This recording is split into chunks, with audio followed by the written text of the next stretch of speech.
What up, what up, what up? Real Fans Podcast, back at it again. We're here week 5. Just a couple of friends here discussing football. Week 4, I'm sorry. Week 4. I'm getting excited, man. I'm just so excited. I'm ready for the next week. He's pumped. What are you thinking about next week? Week 4 here, just a couple of friends. I'm your boy Gabe. That's Julian over there. Say what up, Julian. What's up, people? We're going to straight NFL. We're going to do our week 4 recap. I'm really excited for this. It's our first time doing this, and I think it's going to be a pretty fun show. Watched a lot of football today, consumed a lot of information and games. I don't know about you, but how you feeling so far? Just an overview of this week 4 of football. I mean, it's a ton of games. Some of the surprises I wasn't actually too excited for, but there was a couple of surprise games that we can get into later. We're obviously recording. Well, we're not obviously. We're recording this after dark. This is Real Fans After Dark, so we're recording this after the Sunday night game. The game is pretty much over. Last time I checked, it was 35-10 Ravens beating the Bills. So we're trying to record it fresh. Allen. Yeah, Josh Allen. We can talk about it if you want to get into it later. But we'll give you the freshest takes for week 4.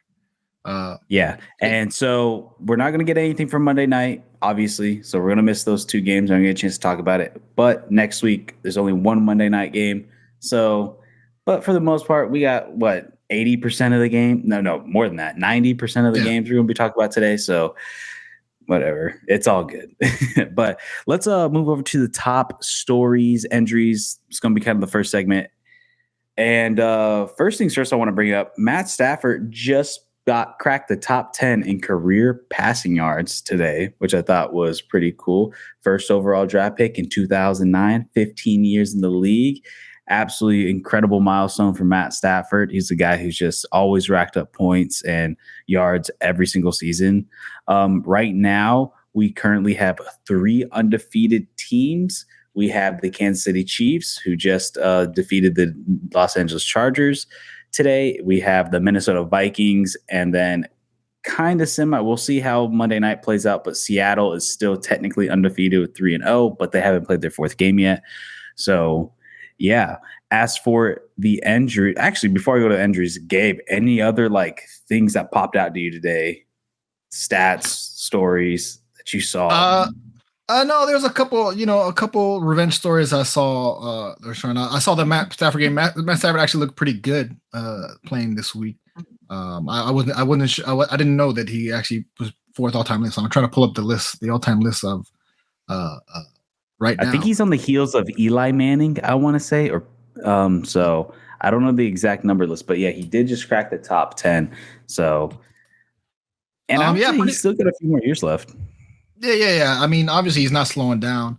Like I said today, from what I saw, he played pretty well. He looked really comfortable in the pocket. When you give him time, he looks good. So that's like an achievement. That's pretty admirable to see. Yeah, and then let's go into the injuries. So I kind of narrowed down to the big, most notable injuries. There's quite a few this week 4, but the biggest ones I do want to bring up is Rashee Rice from Kansas City tore his ACL, out for the season, a big blow for Kansas City. Oh, yeah. Anthony Richardson hurt with a hip for Indianapolis Colts. Joe Flacco came in, finished out the game. We're going to talk about more of that later. Jonathan Taylor also got hurt in that game, ankle injury. And then Fred Warner got hurt and also an ankle. So out of those 4, obviously I would say the biggest one out of that is Rashee Rice, out for the season for Kansas City.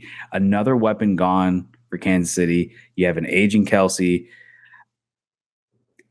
Dude, man, it's getting really, really thin for KC. What do you think about this injury for them for the rest of the season? How it's going to affect them? Yeah, I think Rasheed Wallace, obviously, I think he's been there. He's Rasheed Wallace. Rasheed. I can't say Rasheed Wallace. Rasheed Rice. Consider their number 1. I mean, obviously heading into this the season, there's a big cloud hanging over his head, but obviously it's devastating for Patrick Mahomes. Devastating for my team. I got Pat Mahomes there sitting. So they have to rely more on Worthy and those other guys. I mean, this is the thinning out. Patrick Mahomes hasn't been playing particularly stellar these first couple games. They've been winning. I mean, they've been winning, but this is obviously devastating with a guy as talented and as fast as Rice. So pretty huge hit if you're Kansas City. I mean, I still think they got a pretty complete team. I I mean, I want to see them going forward for the remainder of the season. Obviously, it's only in week 4. But yeah, I mean, pretty devastating if you're Patrick Mahomes losing targets. Yeah, and I will say too, man. I don't know where they go. I'm curious if they're going to make it. I feel like they almost have to make trades. I mean, considering how the offense is, like you said, is slowed down. We saw it today. Game. It was a very low scoring game that kind of came down to the end. So I'm curious to see if they make any moves as the season progresses and before the trade deadline. I do want with Anthony Richardson. He's a guy, every time I see him play for Indianapolis, obviously second year quarterback, he looks good. But man, I'm really concerned that he's going to be a guy that's just constantly injured. He seems like he's going to have injury prone issues. And, that sucks to see a guy that talented and just not be on the field, especially if you're a Colts fan. So I'm curious how well he can come back and stay healthy and play throughout the season, because the Colts are off to a pretty decent start right now. Obviously, you ended up picking up an amazing backup in Joe Flacco, which I feel like Joe Flacco just surprises everybody every single year with the Jets, with the Cleveland Browns, and now the Indianapolis Colts. He seems like he's constantly saving teams from completely falling apart. So we'll see how that progresses. But yeah, let's move on to, I guess, the big games you want to highlight. For me, I'm going to start off first. I'm going to go with the Minnesota Vikings versus the Green Bay Packers.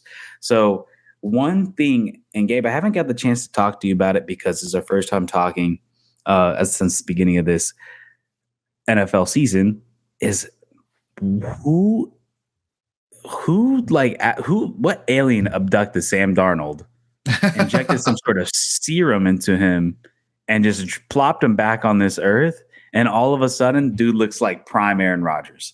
Yeah. Like, what the fuck happened? Dude is playing out of his mind. For me personally, I think he is probably, especially after this Buffalo game tonight, the MVP of September. Like, no joke, dude has been playing absolutely lights out. Obviously, you have an incredible offense with the likes of Justin Jefferson and Aaron Jones, and the offensive line playing really well. Dude, this guy is absolutely dealing. He is playing incredible. 3 touchdowns in that first half against Green Bay. Absolutely was killing him. Now, Green Bay also turned around in that second half big time. Jordan Love absolutely started balling out of nowhere, but it was a little too late, obviously. But I will say Green Bay really stepped up in that second half too defensively and pretty much shut out Minnesota outside of a field goal, I want to say, in that second half. So big ups to Green Bay and Jordan Love. And Jordan Love sadly was on the bench for my fantasy team, dropped 30 points, even though he threw 3 interceptions, still got 30 points. But absolutely wild game, because I was watching part of that game. I'm like, oh man, halftime 28-0. I'm like, this game's over. And I noticed that was kind of like a reoccurring instance that was happening in this week. I felt like there was a lot of games that started off super strong for one team and the second half completely turned around. That happened probably in like 4 or 5 different games. So I had a really hard time picking certain games this week. But man, that game was a fun one. And I still can't believe it. I'm still shocked that this is the same Sam Darnold. And it's really cool to see these guys getting second chances. Guys like Justin Fields, Baker Mayfield, Sam Darnold, Geno Smith, so on and so forth. And they're thriving. They're doing really well, because I do think some of these guys deserve another, and Sam Darnold's case, 3 chances, because they just proved that New York was a shit show when he was there. Carolina's proving now how bad they really are. Yeah, that's really bad. How bad they really are. And now he's in a system in Minnesota where he's actually got a true weapon and Justin Jefferson. He's got a running back. He's got an O-line. He's got a defense that's playing really well. I tell you what, if you go back and look at our predictions, I did not have Minnesota playing this well. Yeah, the start of the season. I am shocked beyond belief. And this guy is absolutely balling. But what do you think of this game? I had the same notes that I was writing down. This was a tale of 2 halves. For me, I wrote down the Aaron Jones revenge game because he looked really good. He was playing really well. That the game got tight back in the fourth quarter. That's when the game, like when it really started. That fourth quarter when they were making the second half comeback with Love pushing the ball. And obviously, I think it ends devastating Green Bay with the turnover near the sidelines. I mean, you just can't have that happen at the end of the game. Especially you fighting back. So it was a fun game. I think the Vikings have been the hottest team going into this week. They're a team that I didn't expect. I didn't think they would do much. obviously with the big rivalry in this game. And they're the hottest team right now. I think they're trending upwards. And for right now, we're only 4 weeks in. Everything's looking up with the Vikings. So, Sam Darnold having a hell of a week. So, I mean, he's playing well. I mean, hopefully it continues. I have nothing against the guy. Just, maybe just a new change of scenery is all he needed.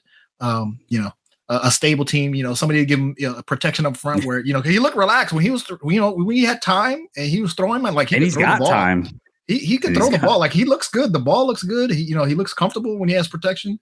So yeah, it was a big game. It looked like a blowout in the first half. Got a little tight, but obviously the Vikings pull it out anyway. So I'll point it to you now. What other game stuck out to you?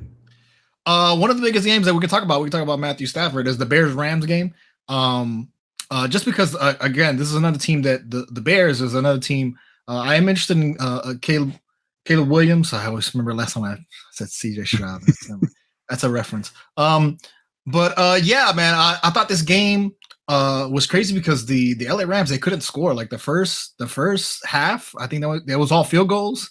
And obviously the Rams are dealing with injury with Nakua being out and stuff. So it's very scant. I'm talking about scant receivers with Kansas City, very scant receiving core in LA.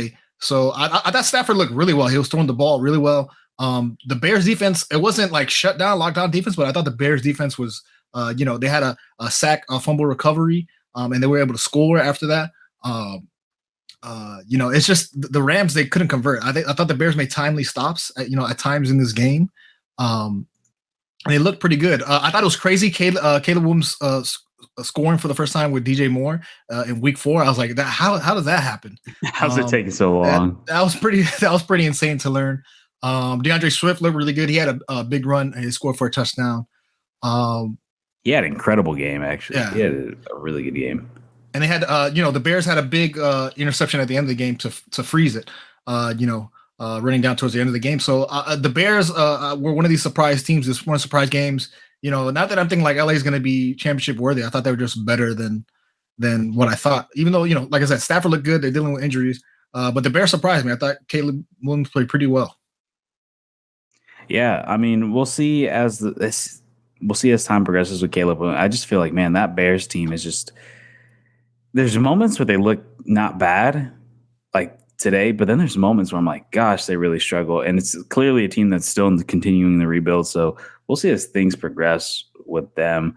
I'll move on to my next game. I'm gonna go Steelers-Colts.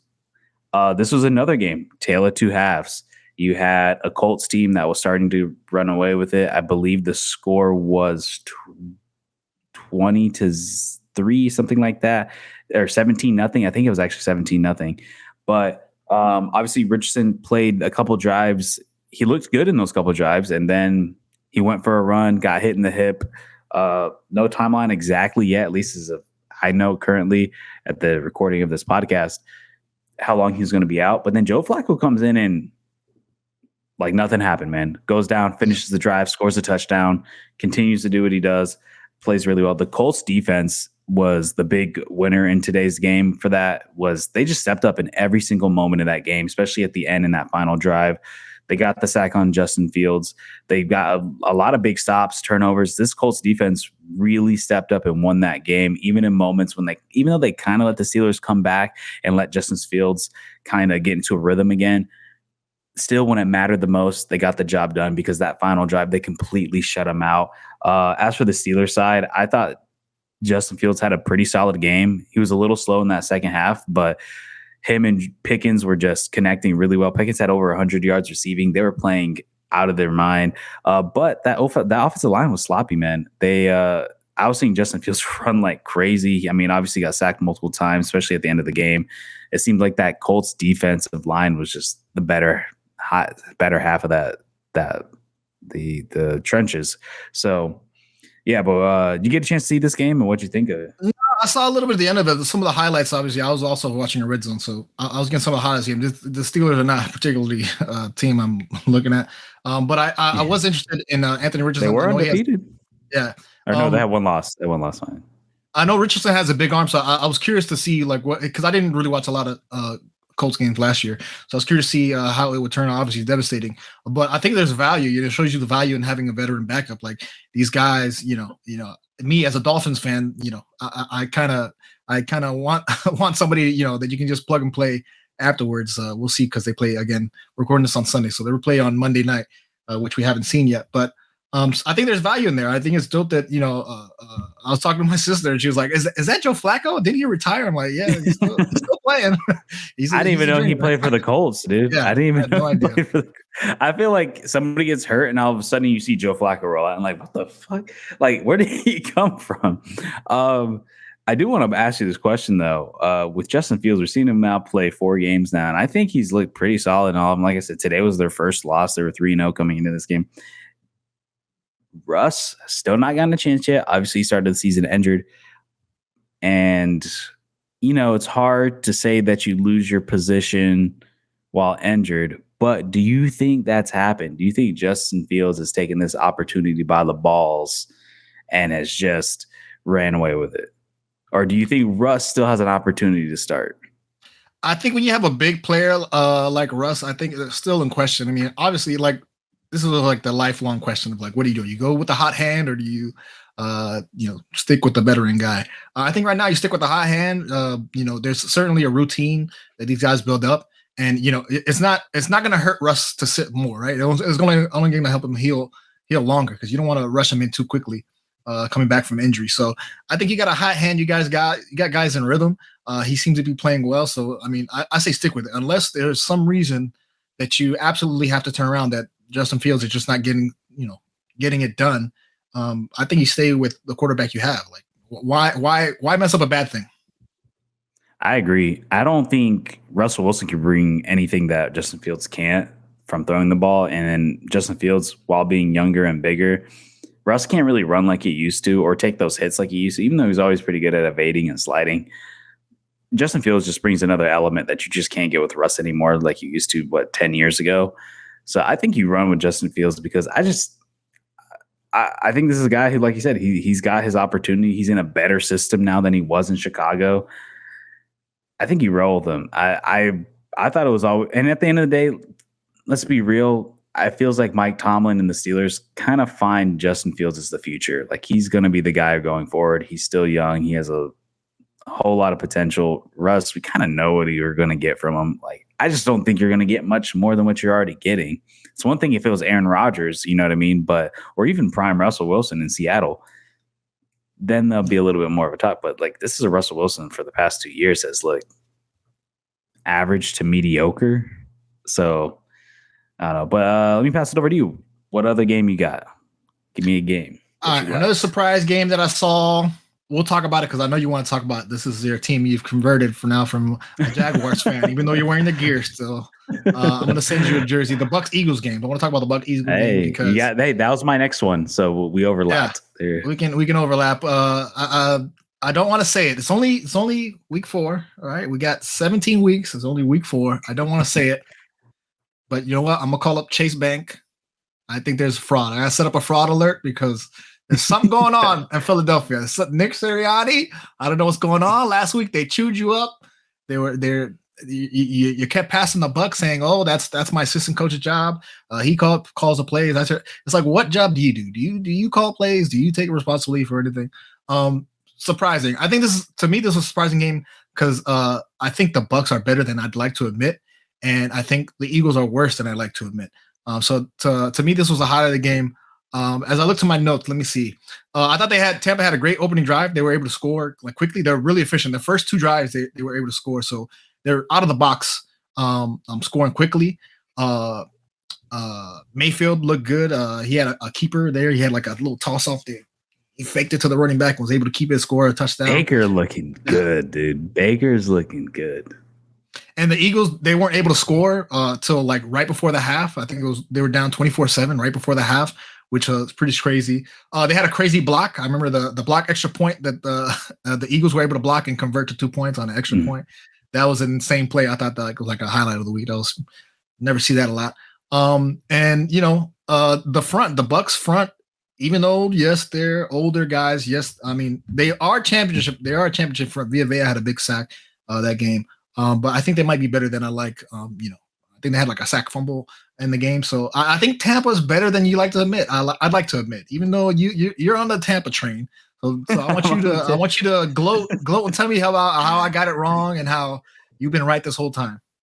All right. So for the fans out there who don't know the backstory in our group chat, because I've been so disappointed in the Jaguars these past 4 weeks. And then obviously with Gabe being a Dolphins fan and a couple other friends that I have that are also Dolphins fans, and we all know the Dolphins situation right now. We're all like, hey, y'all want to convert to Tampa? Let's go for the other Florida team that's actually good and winning. So that's kind of the background for it. But no, man, like you said, that first quarter, especially. So Baker went 13 for 14 in the first quarter. Absolutely just dicing him up, spreading the ball around. And that was the one thing that was great about what they were doing. I mean, it felt like everybody was getting the ball. It's just the way that the offense was running. I felt like Philly couldn't stop anything. Philly couldn't stop a nosebleed. They were just all over the place between running, throwing, play action. It was just Baker was dealing. There's nothing you could do about it. I also put like Mike Evans. Dude, Mike Evans had one hell of a game. It seems like this guy, how old is he? I feel like he's been in the league forever. Really old. And I thought he was washed last year because every time I watched him run, I was like, man, this guy's slow. I don't know if he's washed or he's playing hurt. And I'm just going to assume that, he was playing hurt last year when I saw him because he did not look fast. Yeah. But he played great today. He had big catches today and he looked like his own self. And then Philly, I believe, had like 0, if not like a couple yards in that first quarter. I'm telling you, man, it's all about how you start because obviously the saying is like it's all about how you finish. But like it's hard to finish when you start off so bad. And like I said, that was the story of this week. I felt like so many games are about the teams who started off hot and strong and fast and quick and was ready and prepared. They were the ones that won the games this week. Mind you, too, this is right at the end of the first half. They dropped a touchdown, and then missed the field goal. Or no, it was the one. Yeah, man, I missed it. So you left points on the board there. So this game could have been like 40 points right there that was just missed. I will say it seemed like the only person that played really well for the Eagles was Saquon. He had a couple really good runs. He had just broke open. Big run. Saquon always scares me. I have yet to draft him because I've drafted Saquon the first year after his big year, and he got hurt and was out for the entire season. And then I was like, okay, well, I don't know. And then I drafted him in another league. I was in the year after that. He got hurt again. And I'm like, no, I'm not going to do it. So then I had the opportunity to draft Saquon again this year. And I was like, no, I'm not doing it. Last few times he's gotten hurt. And then what do you know? These past like couple games, dude has been absolutely just killing offense. These defenses. Yeah. But I do want to add to like what you said too. Like the Tampa Bay defensive line, man, they were getting home. I felt like Jason Kelce was deeply missed, and Jalen Hurts had nowhere to go because they were going after him. It felt like he was always on the run. Obviously, losing Antonio Brown. AJ Brown has been a big miss for them. So hopefully he gets back soon for them because they really need him. But yeah, so I'll pass it back over to you to pick another game since that was my third one. So give me one more if you have one. I want to talk about this Falcons Saints game because I was looking at that one. It's a little a lie outside the line. Because the Falcons game was a little bit surprising. Obviously, I'm not interested at all in the Falcons. I'm a little high on the Saints. So this game, a bit surprising. I think had one of these finishes. These what do you call sprinting finishes? The Olympic finish. It was crazy. I think it started pretty crazy. Their punt returner calling a fair catch and fumbling it, turning into a Falcons touchdown like within the first like 2 minutes of the game. They were able to score. Taysom Hill looked good. Taysom Hill had some touchdowns. Saints had a big interception. I felt like there was a lot of turnovers in the game. A lot of turnovers. Kamara played all right. He was able to score with like I think 1 minute left. He looked okay. Like he didn't look overwhelmingly to me. Finally, my guy Olave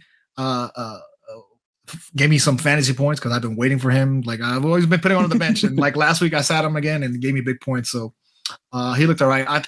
But it was kind of a crazy finish. If you saw, the Falcons had no timeouts. And they got the Saints got called for a snap infraction, which is something I'd never ever seen. They were able to get a first down, and with like 13 seconds left, the Falcons were able to put Koo, who kicked it from like 58 yards, was this insane finish because the game was pretty close. I thought the Saints were going to win it, especially with the Falcons having no timeouts and them trying to have to rush down the field. But Koo, who's an excellent kicker, he's been for a while, was able to kick 58 yards, which was like a pretty crazy finish to me. So that was a bit of a surprising game. Like I said, I've been high on the Saints in the past, and last week they played really well. And I was just surprised. High on the Saints this year, man. I don't know, man. You said you had the Saints win in the division. Devastating. I remember that. Let's rewind. Yes. I'm devastated because I'm wrong. Listen, I have to admit when I'm wrong. The Saints, they're 2-2. It's not over. It's 2-2. The Saints getting behind. Get whooped by the Falcons and the Eagles being bad. That means I got to admit the Cowboys are good somehow. That the Cowboys going to make it out the division. No, we can't do that. I hate this week for me. We can't do that. This week has been crazy, man. Why do I have to admit the teams that I thought were going to be good or bad? I don't like it. Like your team, like the Dolphins. No, let's not talk about it. They haven't played this week, so we're not going to talk about it. They play tomorrow. Like I said, we're recording this on Sunday night. Bring in Tannehill. That's all I gotta say. Yeah, bring him home. Bring him home. All right, let's move over to our player spotlight. The player that stuck out to you the most. So I'll start first. For me, the rookie, Jayden Daniels for the Washington Commanders. 26-30, 233 yards, 1 touchdown, 1 interception, 82% completion rate, man. 26-30. Guy has been playing lights out as a rookie this first 4 weeks. Obviously, there's some things to clean up or whatever, but what more can you ask from a rookie? The guy is game managing like no other. He is playing so well, clean football, and the dude, like, he throws lines. Like, I'm telling you, like, I was watching a decent amount of these games and then went back and watched the highlights for the Commanders game. The guy is just making accurate, clean passes. And obviously, oh my God, the running back, was it Brian Robinson Jr., had an amazing game. Torrey McLaurin had a touchdown in that game. It was the 1 touchdown pass by Jayden Daniels.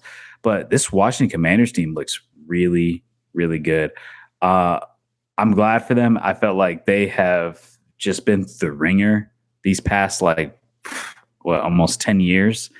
It's been a rough ride if you're a Washington fan. So it looks like they finally got a guy. I'm curious to see how this guy progresses. He's clearly the rookie of the month for me, right up there with Marvin Harrison Jr. Marvin Harrison Jr. just missed my list. I thought he was also, I'll give him an honorable mention. I thought he was also really good this game. There's a lot of incredible, just the past 4 weeks, really, in general, both these guys have just been playing lights out. So it was really cool to kind of see them in one game together. But Jayden Daniels, yeah, big ups to that guy, playing really well. Seems like Washington might actually be really competitive in this division. This is going to be a really, really interesting division in the NFC East. And then also honorable mention, already briefly talked about it earlier, but Sam Darnold, like I said, 20 for 28, 275 yards, 3 TDs, 71 completion rate. Guy, once again, it would have been even. I would have had him higher than Jayden Daniels if he would have continued the pace that he was on in that first quarter, but kind of dipped off in that second half. But nonetheless, yeah, what's a player for you, man? I was gonna say Aaron Jones. I thought, like I said, Aaron Jones revenge game this week versus playing for the Vikings versus Green Bay. I think he had, let me see. Let me want to get it right. I think he had 22 touches, 93 yards. But come on, man. We just finished Monday Night Football. Derrick Henry, dog. This guy almost ran for 200 yards. It's got to be Derrick Henry. Please part the sea. When this man is through the lane, he parts the sea like Moses. Nobody can stop him. Obviously, yeah. It's just devastating how the Bills kind of, once they started losing bad, they kind of got rid of the run game. James Cook not giving me any points on fantasy. But Derrick Henry still effective. You thought he was washed, but he's still here. Dude, for the past, I don't know, 3 years, I'm like, all right, there's an eventual wall, at least in modern day football, the past, let's say 2000 forward, there's usually a wall a lot of these guys kind of hit like after 4-5 years. But Derrick Henry and Christian McCaffrey have turned that right around, because these guys every year, I think like, all right, do I really want to get him in fantasy in the first 2 rounds? Because it's like, they are aging. Like, what do we? But like, dude, Derrick Henry, like you said, just continues to just be that dude. He ran for 21 miles. He ran at 21 miles per hour in that 90-yard rushing touchdown. 90, whatever, how many yards it was, 92, whatever it is. I mean, dude still got breakaway speed, which is crazy to be that big, that fast, and just dude is an athletic monster. It's insane, like, to see what he has done. So, yeah, that's a good pick. It's a good shout. It's a good shout. Any other honorable mentions for your player spotlight? No, those are guys I was kind of looking at. I mean, there were some other guys that give me some good fantasy points, but those are the main 2 that I saw. I was like, man, I gotta make sure I write this down. Gabe's a tough critic. Yeah, man. He's like, nah. Taysom Hill. You want to be outside the line? Taysom Hill. Baker Mayfield? Nah. Passing running. Nah. All right. So these are going to be our team highlights. So, look, I'll bounce it back. I'll let you pick your team highlight. What's your team highlight? What's the team you want to dive into that we haven't talked about yet? Let's see. What team we haven't talked about? We haven't talked about the Jags, man. Let's talk about the Jags. All right. I was going to say the Jags. We'll look at this. We're thinking the same. I got a lot to say. Look at this content. I'm great at content, man. I already know what's on your mind. I'm going to bring it up anyways. All right. I'll let you start. Go. From what I'm curious to see what your thoughts and from like your perspective of what's going on. And I'll give you like mine as somebody who follows the team very closely. It's kind of hard, man, because I feel bad for T-Law because we talk about like guys coming out of college. I was like, okay, this guy looks like a pro. He has the fit, he has the look, big arm, big college player. I was like, man, I want to see this guy play professional. And it seems like he's just very stagnant. I feel bad for him because he had a year of his life wasted with Urban Meyer.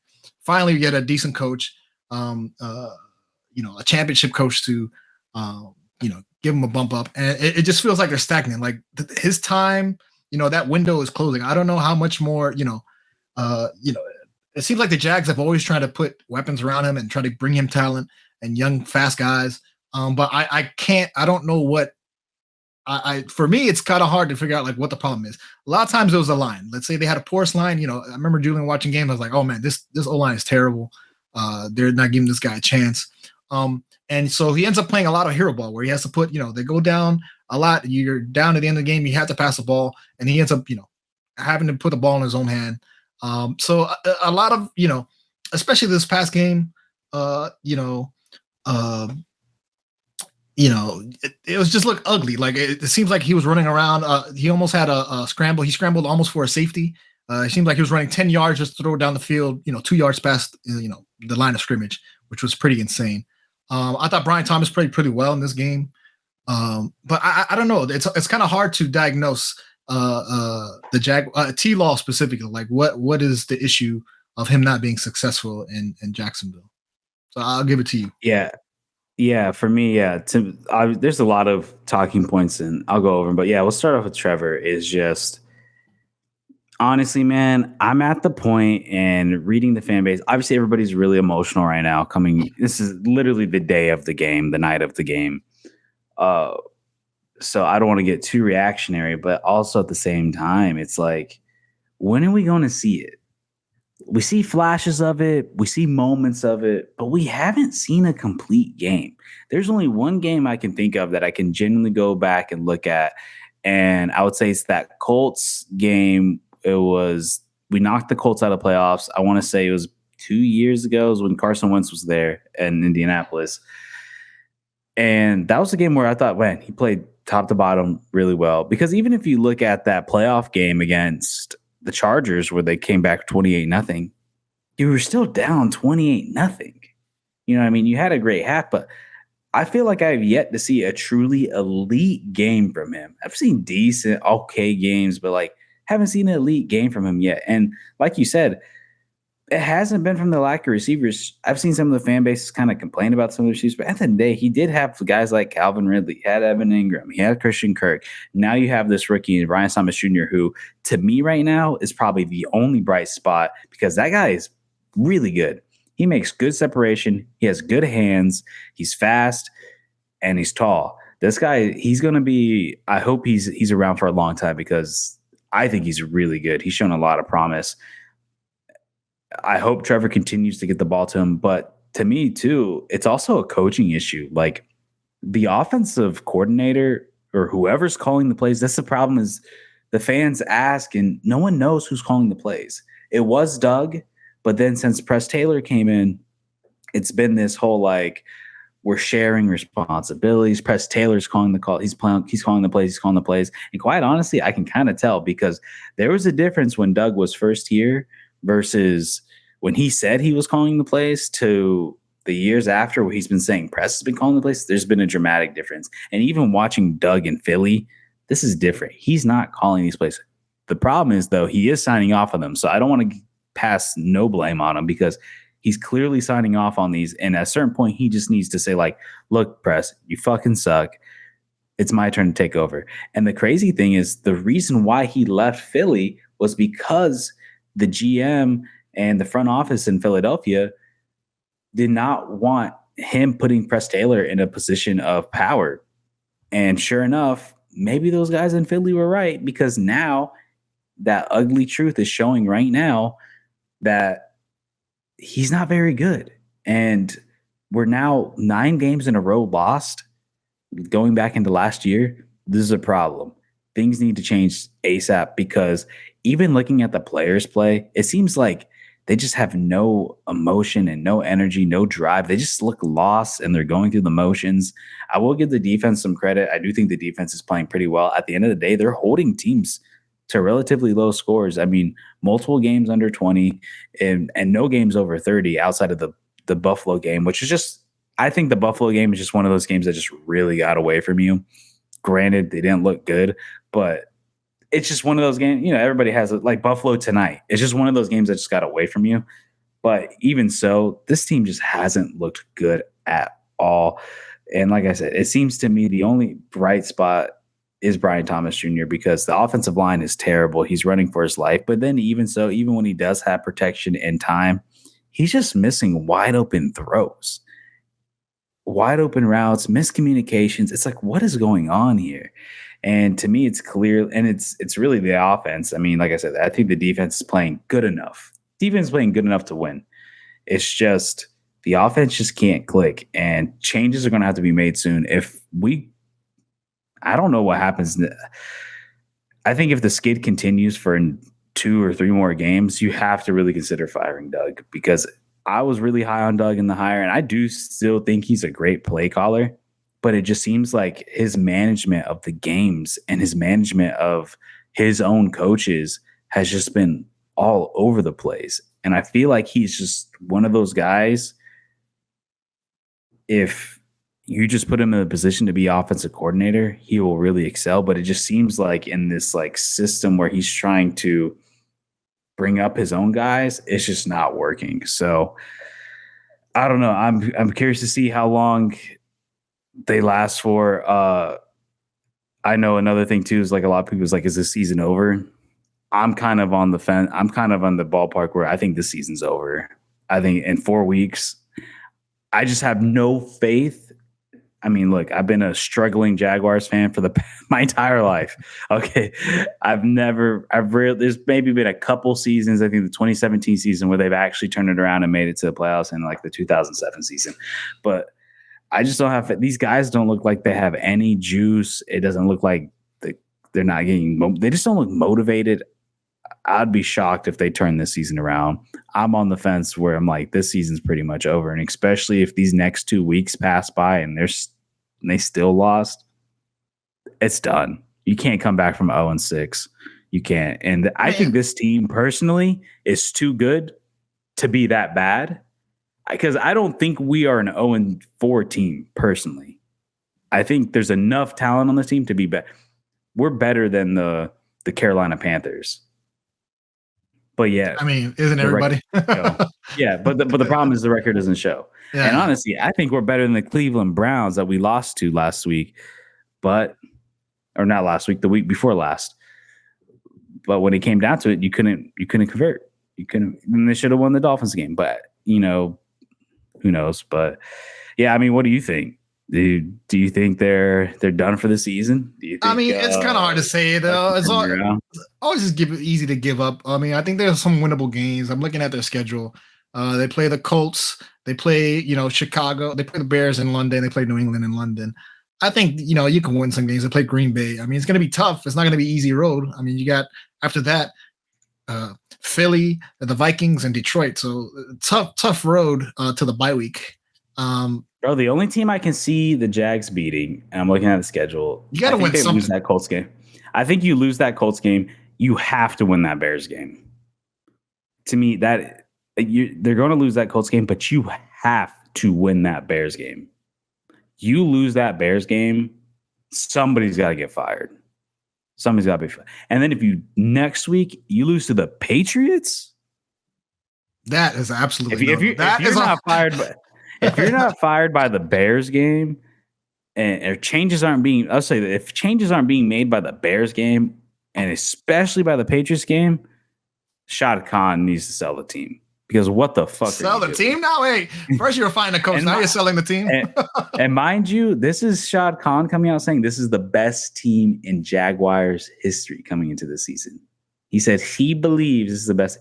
And like I said, there's a lot of talent on this team. Don't get it twisted. I had this team winning a playoff game at least this year because there's plenty of talent. This team is more talented than they were the past 2 seasons, and yet they did better. But I don't know, man. But it's a tough road after that. I mean, you got the Packers, Eagles, Vikings, Lions, Texans, Titans, Jets, Raiders, Titans against the Colts. Like that Packers, Eagles, Vikings, Lions, Texans, that's a stretch, dude. And then you got Titans, you're at Tennessee, which is always tough. And then New York. So you got 6 weeks of 7 weeks of some tough games. It's gonna get tougher. And unless they can turn it around, I don't know, man. I really don't. I'm worried. Yeah. But if they got to win some games before their bye week. If they're not winning, then they're dead in the water. They can't win 2 or 3. But, all right, let's move on to next week, I guess. So we'll swap back and forth. I have 3 games that I'm looking forward to. I'll pass it off to you. Give me the first game you're looking forward to next week. What's one that's catching your eye? Well, I have to say it. I'm gonna go. I do want to check out because obviously as we record this, Dolphins haven't played. I have to reiterate again, just in case you chop it up into small pieces. I do want to see the Dolphins game. That's just of personal interest to me. I want to see what Huntley looks like. I think he's been announced as the starting quarterback. I do want to see what it looks like on the road. So I guess they're gonna be playing at New England. Obviously, New England's a bad team, but a lot of question marks. So a lot of question marks over my team. So I do want to see that matchup, especially in a game that matters, because you won't only be dropping. It seems like obviously the Bills are running away with the division this year, so you don't want to be dropping to the Patriots and the Jets. So that's my game that I'm definitely gonna be watching. Mind you, like he said, we're recording Sunday night, so we have not seen the Monday night game. But so Gabe might be complete, Tyrod Huntley might, or whatever I can't remember what's his first name. That's fine. Just say Huntley. Either way, Huntley. He might completely drop the ball, so it might be a very bad game. So I'm curious to see if it actually plays out that way. If it ends up being, hey, you might have 2 shitty teams going against each other, regardless. So. I guess it makes for one interesting one. That's just my personal one. Yeah. For me, I'm going Buffalo, Houston. I think this is a really good game. Buffalo obviously is going to want to bounce back from this game tonight. They just got clamped down by the Ravens. I felt like these receivers couldn't get any separation. Josh Allen was running for his life, and Josh Allen has done a great job with little very to throw to. I mean, you have Coleman, the rookie, but like Gabe was talking about when we were talking before the show, the guy's slow. He's got good size and good one-on-one ability, but it felt like none of these guys can get separation. We'll see what they do against Houston. Houston's also a team with a pretty damn good defense. They did let some things go against the Jags, but the biggest thing for Houston and what we saw in today's game was Houston, the penalties. And what made, to go back to like with talking about the Jacksonville segment, what made that game so disappointing for Jacksonville too was that Houston gave Jacksonville every single opportunity to run away with that game. Penalties after penalties, going for it on fourth down, missing it, missing a field goal. I mean, there was so many opportunities for Jacksonville to run away with that game, and it just shows how bad they actually are from a Jacksonville perspective. But Houston needs to clean it up because we've seen it multiple times this season. Laremy Tunsil, I mean, has 11 penalties on the season, and dude, it's like week 4. Like, what are you doing? Like, they have to clean it up. So I think it's going to be a really interesting game. I'm curious to see how that plays out. But yeah, pass it back over to you. Give us another game for people to watch out for. Baltimore, Cincinnati. Obviously, this is obviously a division game. Baltimore coming off playing excellent, pretty well. I just want to see because it sounds like obviously divisional rivalries are always competitive, especially these teams because they always seem to be in the wild card. I think the Ravens are a clear playoff team, but I want to see how Cincinnati responds if they're able to be competitive because I think these teams, Joe Burrow needs to take advantage of his window because I think they had I have to look at the injuries that they have posted, but yeah, this is always a fun one because they're interdivisional rivalry. I think the Ravens are going to. Yeah, I'm with you. That's a little overlap we have. That's obviously AFC North game is always a game to watch. It's always a bruiser. It's always super fun. To me, I'm going to say it. I think this is a must win for Cincinnati. I know it's week 5, but like divisional matchup, you're down. What are they? 1-3. You're 1-3 in the season. You do not want to go down 1-4 and lose to a divisional rival at home. You have to win this game. This is going to be a lot of playoff implications here. I'm sure of it. You got to win this game because it's going to come down to divisional record. We all know how tight the AFC North is, and it's going to be tight again this year with the Browns, the Steelers, Ravens, and Bengals. To me, this is a must win for Cincinnati. You got to take care of your rivals at home. You do not want to drop 1-4. Got to do it. But yeah, I'll go over to the next game. I got the first London game of the season, New York Jets versus Minnesota. Sam Darnold going against his old team. We got a New York Jets team that had a really rough game today against Denver. That was a rough game to watch. I don't know how I feel about Bo Nix. That guy, I don't know. There's moments where he looks not bad, but there's moments where Wait, Bo Nix? He looks terrible. Bo Nix was with the Broncos. Yeah, I'm talking briefly about the Jets Broncos thing today. Okay. But no. In general, the Jets, I think it's going to be a pretty good matchup. I think you're going to have a shootout of a game. These are two very well-crafted teams. So I'm excited to see how this plays out. I'm really curious to see if New York can bounce back and see Aaron Rodgers that we saw the first couple weeks. And if Minnesota can keep it up, because let's not get it twisted, this New York Jets defense is built different. This is a very good defense. So I'm curious if Sam can continue this MVP streak that he is on right now. So yeah. And first London game, get a 9 a.m. game. I'm excited for that. Get to wake up and watch some football. I would tend to agree with you. I think that Jets Broncos game today was pretty ugly. It was physically ugly to watch because I think it was raining. The field looked terrible. It was a low scoring game. It was like 10-9 or something. Missed field goals. Everything. Everything under the sun. Pretty ugly. But I think this is a trap game, man. Don't be surprised if the Jets keep it close, or because like I said, Vikings are trending the Jets upwards. Can win. But traveling to London, you never know how that's going to affect the game itself. I think Vikings are a clear favorite to win, but don't be surprised. It might be a trap game week 5. Yeah, I wouldn't even say it's a trap game. I think this is a good matchup. I think either team could win this. I think it's going to be a really good game. But yeah, you got any other? I guess those are 2 lineups. We lined up on both of those. So I'm looking at the week for next week. I do want to do like a small little trivia thing for you. I'm curious out of all the games, actually, if you could pull up the schedule. Okay. Pull it up. Don't pull it up on ESPN because it actually has the ticket prices. And I'm curious. All right. I want you to pick which game you think has the cheapest tickets right now. For week 5. We're talking about week 5 for tickets. Week 5, yeah. Pull it up on like NFL.com. I just switched it over. I was on ESPN, but I just switched it over. All right, why is it not clicking over? I just switched. Give me week 5. Stop giving me the scores for this week. All right. Obviously, we have Thursday Night Football going on. What is this? Why is it not? Just give me. What is this doing? NFL website sucks, by the way. So Thursday Night Football, Bucks, Falcons. So give me the price again. Who has the cheapest? Right? You don't have the number. Who has the cheapest? I have the number, but just who's the cheapest? Yeah. Ooh, it's fall, so I'm thinking maybe it's a weather. Maybe it's bad weather, and they're just trying to get people to come into the stadium. Let me see. We got the Vikings, Chicago. They just suck. Bengals, Jaguars, Patriots. No, I don't think it's a Patriots. Commanders. No. Broncos.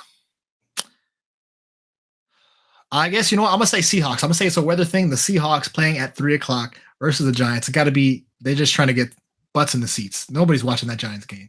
Come on. No. What is it's the team we're just talking about. The team that's on my sweater right now is the Jacksonville Jaguars. And you want to know how embarrassing it is? How cheap the tickets are? How cheap are we going? $20. You can get $20. tickets as low as $20. I don't remember the last time I've seen ticket price for an NFL game that low. It's had to be since I was a kid. For the Seahawks game, it's $96. I mean, I expect that, man. The Seahawks are rolling. They're undefeated right now. Obviously, we'll see how Monday night plays. But, the second lowest was actually Tampa versus Atlanta. Atlanta, okay. And that's the NFC. I mean, people don't go watch that game. I don't know. I don't think people are very high on Atlanta right now. That's probably why. Coming off a big win versus the Saints, versus my Saints. What do you think is the most expensive? Oh man, looking at the week, I just closed it, but I gotta pull it up again. Let me see. So it's gotta be a big game. So if it's not a Monday night, we just said, let me see. Who are the biggest teams? Maybe a big rivalry? I think it's obvious. A big rivalry? Huh. It's historic teams. Historic. Now I'm thinking I'm thinking big teams.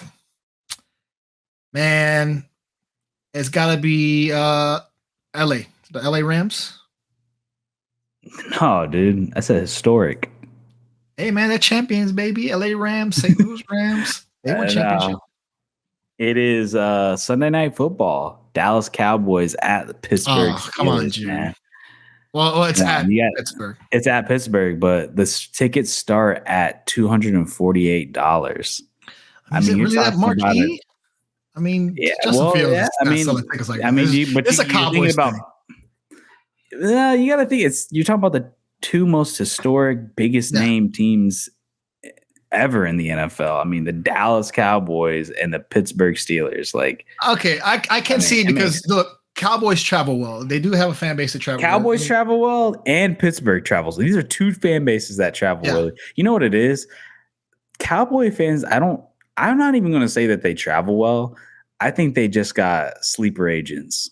They got sleeper agents hidden all over the country. Just all over. They got a lot of sleeper agents out there where I don't even know if necessarily they're traveling. These are just like some dude who lives in the middle of nowhere, Pennsylvania, who's somehow a Cowboys fan and pulls up to the game. I'm telling you, sleeper agents, bro. These people aren't coming from Dallas. I don't know if they're from Dallas. I just know they're fans everywhere. If you think about the franchises with the biggest fans, I'm gonna name Pittsburgh too. Bro, it's got to be Oakland. Oakland's got fans everywhere. That's a bad shout, dude. That's a bad. You're talking about a city who just lost 3 sports teams. Yeah. I mean, they have fans they show out, man. They come through. Listen, when you play the Dolphins, when they come play the Dolphins, I've seen them when they played the Jags. Yeah, I've seen them when they played the Jags. There's a lot of black. Then again, we get the Jaguar games. Did you get away fans? Unless it's some the Panthers, then you're not gonna get But if it's not the Ravens actually. If you get this Niners, Cowboys, Raiders, Pittsburgh, like New England, like those fans will fucking come out of the woodwork. Like, where did you come from? Like, hey man, they travel, man. Hey, there's some Washington fans I saw today that they were playing. There's some Washington fans that came to I think they were playing Arizona, I think. I saw them out there with the Jayden Daniels jerseys. Weren't they home? Am I crazy? Or no, they're at Arizona, were they? Watch them be at home. Washington, we're back, baby. Watch them be at, it was at Arizona. That would have been hilarious. So they're at home. Gabe's like, I saw some Washington fans. There was some red. There was a lot of red.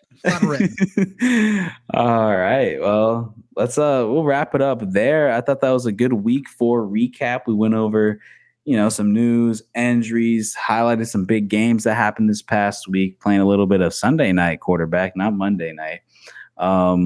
Highlighted some players, our team, and then some matchups to look for coming this next week. But Gabe, any final thoughts, man? No, it's been, like I said, it hasn't been, there's been games that I haven't been looking forward to, but there's always been surprises. So, obviously I think there's still a lot of game left. It's only week 4 heading into week 5. So plenty of football left.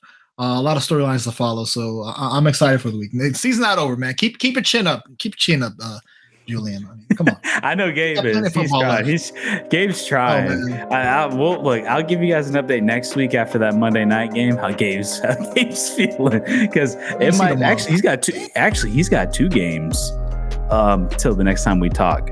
So it might be pretty rough come next Sunday night.